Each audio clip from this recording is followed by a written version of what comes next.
જય મુરલીધર ડાયરાને મોમુભાઈ રાણાભાઈ આહિર, ગામ જૂના નાગડાવાસ, તાલુકો મોરબી, જિલ્લો મોરબી.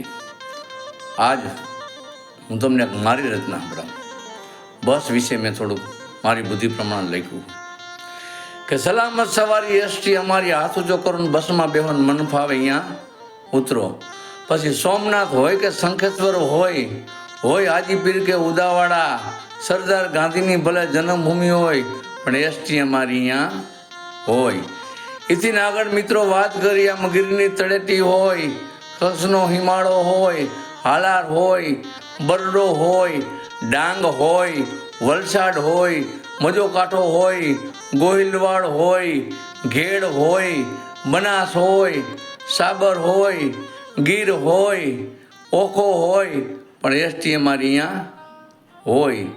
નાનકડું ગામ હોય તો એસટી અમારી હોય, સરસ મજાનું શહેર હોય તો એસટી અમારી હોય, દિવસની પણ 24 કલાક, રાતની દિવસની એસટી અમારી હોય, વિદ્યાર્થીની પરીક્ષા હોય તો એસટી અમારી હોય, ડાડકવાયા વરરાજાની જાણ હોય તો એસટી અમારી હોય, તરણેતરનો ભાતીગર સાંસ્કૃતિક મેળો હોય તો એસટી અમારી હોય, હાજીપીરનો મેળો હોય તો એસટી અમારી હોય, ભાદરવી પૂનમ અંબાજીનો મેળો હોય તો એસટી અમારી હોય, કાલાવાર રણુજાનો મેળો હોય તો એસટી અમારી હોય, અને રફાડિયાનો મેળો હોય તો એસટી અમારી હોય.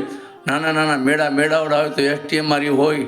ટાઈટ હોય, તડકો હોય, વરસાદ હોય, વાવાઝોડું હોય, ચાહે દરિયાની સુનામી ભલે હોય પણ એસટી અમારી અહીંયા હોય.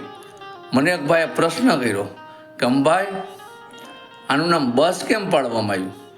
ટ્રક નહીં, ટેન્કર નહીં, ગાડી નહીં, રેલવે નહીં, પ્લેન નહીં, હેલિકોપ્ટર નહીં, બસ કેમ પાડ્યું? મેં કીધું ભાઈ મિત્ર, આનું નામ બસ પાડવા સારું છે, આનો મોટો ભાવાર્થ છે. કેમ બસ પાડ્યું? 5 બંધ 5-6 ભેરા થયા ને ત્યાં નામ બસ પાડ્યું. બહુ સસ્તી, બહુ સારી, બહુ સ્વસ્થ, બહુ સલામતીવાળી અને બહુ સમયસર. જય મુરલીધર.